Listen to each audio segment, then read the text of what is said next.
Good morning. I'm Bo Mason, Commissioner for the Utah Department of Public Safety. I'd be remiss if we didn't start off today to recognize the significance of the day. Historically, on 9/11, law enforcement has come together as a group to recognize and honor those that sacrificed to preserve the ideals of this country, the freedoms of this country. And instead, we find ourselves today hunting a murderer who chose to violate our rights, the rights of an individual within this country. Just to recap yesterday's events, at around 12:20 p.m., political influencer Charlie Kirk was at Utah Valley University participating in a student-sponsored event with Turning Point USA. Charlie was shot at that event. He was transported to a local hospital where he later passed. Last night, his body was moved to the state office of the medical examiner. We will continue to facilitate movements to get him home today and with his family. Yesterday, during the investigative process, we located a couple of persons of interest. We interviewed those individuals, and after releasing them and after clearing them of being suspects, they faced scrutiny, they faced threats. We asked the public to be patient with the investigative process. These individuals were not suspects, they were people of interest. We ask that you do not impose into those people and that investigative process. They don't deserve that harassment for being subject to that. I'd like to thank all the investigators that are involved in this. They have worked around the clock, all day yesterday, through the night last night. Investigators from the State Bureau of Investigations, from county, from city agencies, the university, our federal partners with the FBI, the ATF, and many others. Those are just a few of the people that we have involved in this. I'd like to thank all of them for their strong work. Through all that work last night, we were able to make a few breakthroughs. We were able to track the movements of the shooter. Starting at 11:52 a.m., the subject arrived on campus, shortly away from campus. We have tracked his movements onto the campus, through the stairwells, up to the roof, across the roof to a shooting location. After the shooting, we were able to track his movements as he moved to the other side of the building, jumped off of the building, and fled off of the campus and into a neighborhood. Our investigators have worked through those neighborhoods, contacting anybody they can with doorbell cameras, witnesses, and have thoroughly worked through those communities, trying to identify any leads. We do have good video footage of this individual. We are not going to release that at this time. We are working through some technologies and some ways to identify this individual. If we are unsuccessful, we will reach out to you as the media and we will push that publicly to help us identify them. But we're confident in our abilities right now, and we would like to move forward in a manner that keeps everyone safe and moves this process appropriately. Last night I communicated with Erica. The family's devastated. As a Commissioner of Public Safety, as a father, as a husband, I can only imagine what that family's going through. The heinous event that happened yesterday is not Utah. This is not what we're known for. Over the past several weeks, we've seen the state come together to help families in mourning, come together as a community to show what Utah is known for a state of character, of service, of camaraderie, of a neighboring feel. We will not stand for what happened yesterday. We are exhausting every lead. We have every officer invested in this, every investigator, every local agency. The outpouring of support from the law enforcement community has been astounding. We are investing everything we have into this, and we will catch this individual. Having walked through the crime scene, through the hallways of this school, through the classrooms, I can't imagine what the people on scene felt as well. A horrific event where some of them barricaded in classrooms, some of them ran in fear. can't overstate the tragedy and the horrific event that yesterday was, and how we will work to bring to justice the actions of one individual or any other individuals that assisted in that. Our state has gone through a lot, and we will come out successful. With that, I'll turn the time over to Special Agent Rose. Good morning. My name is Robert Bowles, and I am the Special Agent in charge of the Salt Lake Field Office.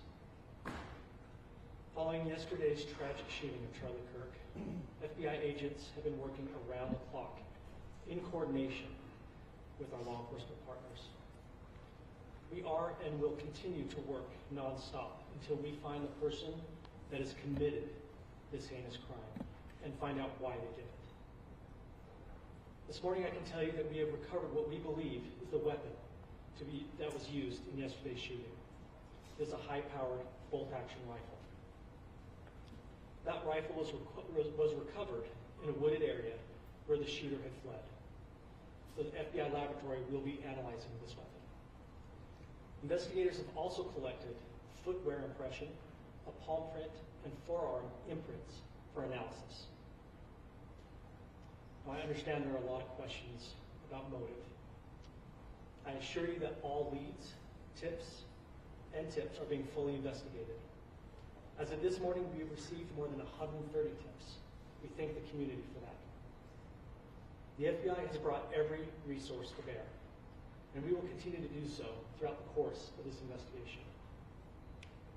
The FBI's mission is to protect the American people. It's to uphold the Constitution of the United States. Any attack on the First Amendment is an attack on the very foundation of our democracy.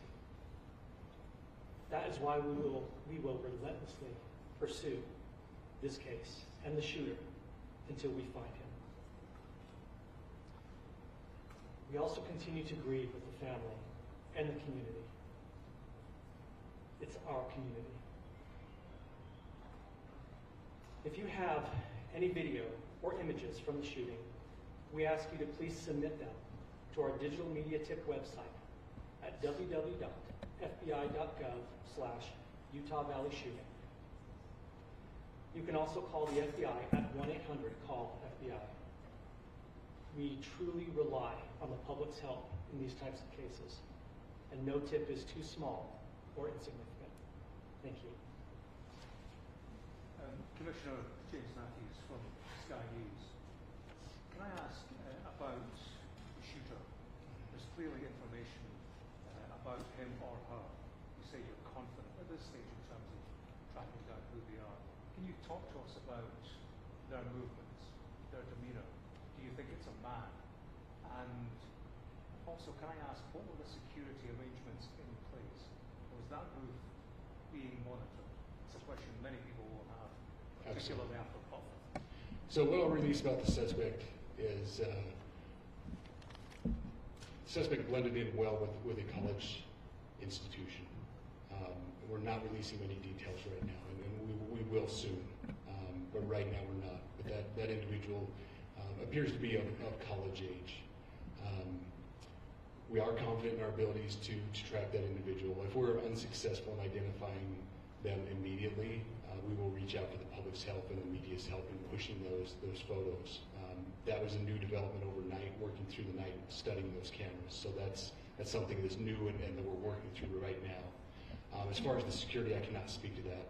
Neither the Department of Public Safety nor the Federal Bureau of Investigation was involved in the planning or security of this event, and that'll have to be a question later for other agencies. Special Agent in charge, I wanted to ask you, you mentioned that you found the gun in a wooded area. Do you believe that the suspect could be hiding in the woods, and is that suspect possibly still in this area?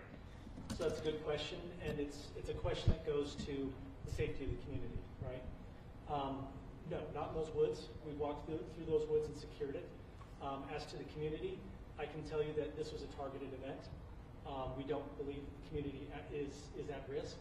However, we are exhausting every resource to find him, and we will do so. Special Agent Bowles, with the BBC, from the images you have, can you see clearly the suspect's face?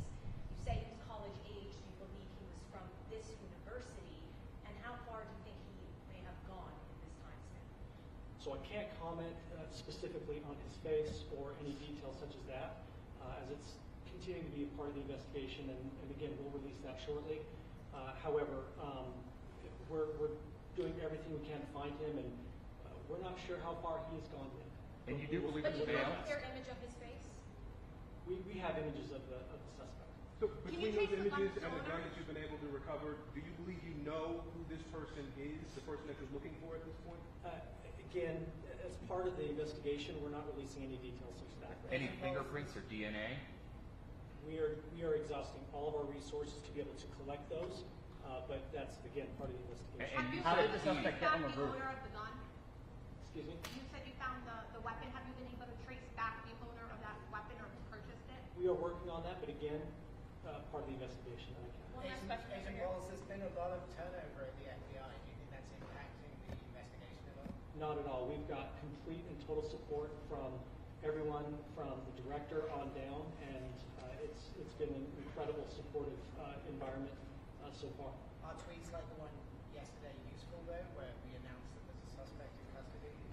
All I can say is that we're working the investigation the best we have with the environment we're given. So Those are thank all you. the questions for right now. Thank you, everybody.